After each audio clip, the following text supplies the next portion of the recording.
Air hardening clay techniques. Hello and welcome to another fun installment of Mont Marte TV. In today's episode, I'll be showing you a few sculpture techniques and I'll be using Mont Marte air hardening clay to do so. Well, most of us have used clay at some point in our lives, and although there's lots of different varieties, the air hardening clay is my favourite. Why? Well, there's a few reasons for that. One of them would be that the drying time is quite easily controlled, but the main reason is you don't need a kiln to get a rock hard finish.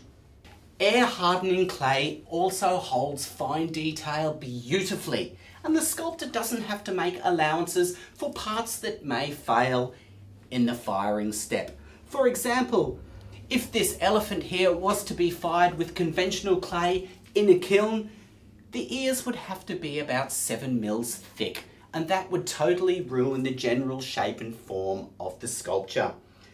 Air hardening clay contains a paper additive which provides inherent strength due to the interlocking fibres.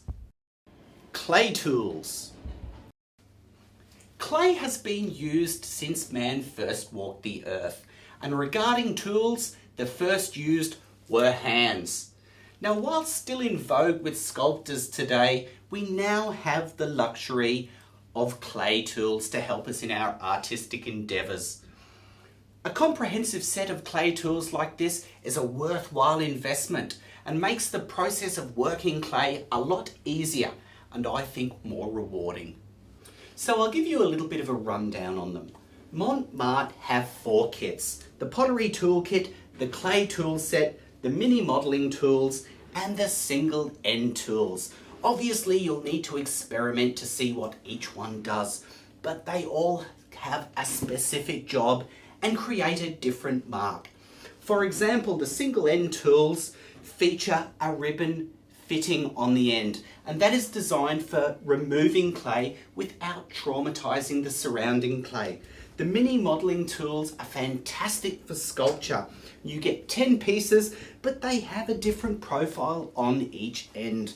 The clay tool sets feature a stainless steel fittings, and they're fantastic for ultra-fine sculpture. Finally, the pottery tool kit is your general purpose clay kit, and you get a large ribbon, a sponge and a fettling knife, all contained in a nice clear bag. Basic shapes. So let's grab a bit of clay and explore this marvellous medium. Making shapes is the first step with clay. It just feels lovely and tactile. In this case, I'm making a sphere, just like this. Next, make a cube. This way you can see what detail the substrate can hold and at what lengths you need to go to create it. Yes, I know, it's a simple shape. Just concentrate on the corners and the right angles. Clay is also excellent for accepting, stamping and marking. This is a good way to add interest to a piece.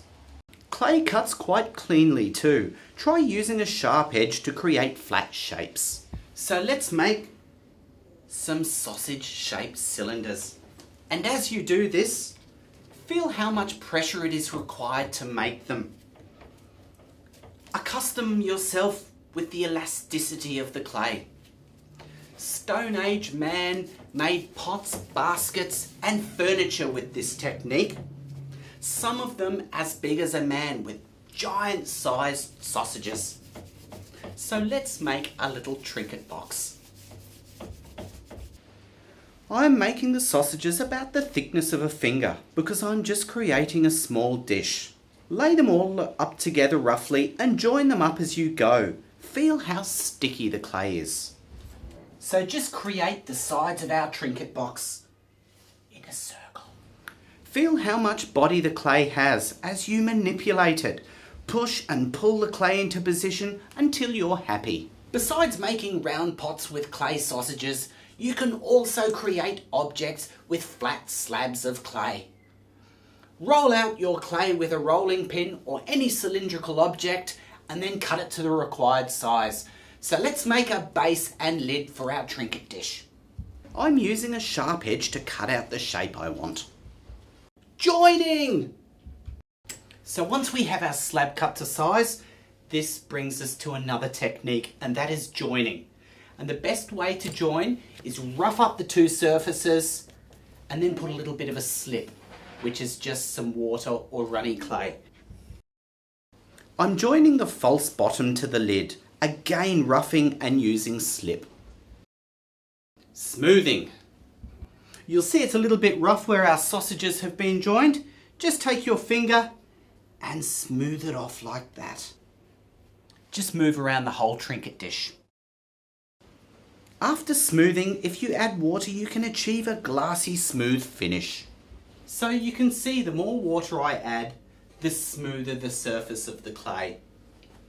So once you're happy with that, we can leave it dry. Now drying time depends on the thickness of the sculpture, but generally air hardening clay takes around 24 hours to completely dry.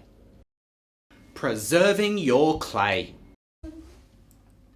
So while we wait for that to dry, let's talk about clay preservation. Now, although this is not a technique, it's really important. As you know, clay dries when the moisture leaves the substrate. So one of the things to do is, if you're not using your clay, store it in an airtight container. And if you have a work in progress, then use cling wrap.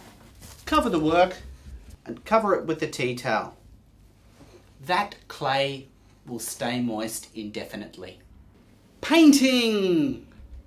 When dry, clay can take acrylic paint really well, and the finish can be as simple or complicated as you like. Now, I don't expect you to be an expert after this short little introduction, but I do hope at least that you may gain the inspiration to want to give it a go and be on your way to creating something three-dimensional. You see, I believe the undertaking of sculpture helps one hone their artistic skills in other areas, and I think it's a really rewarding medium. So until next time, keep on creating art.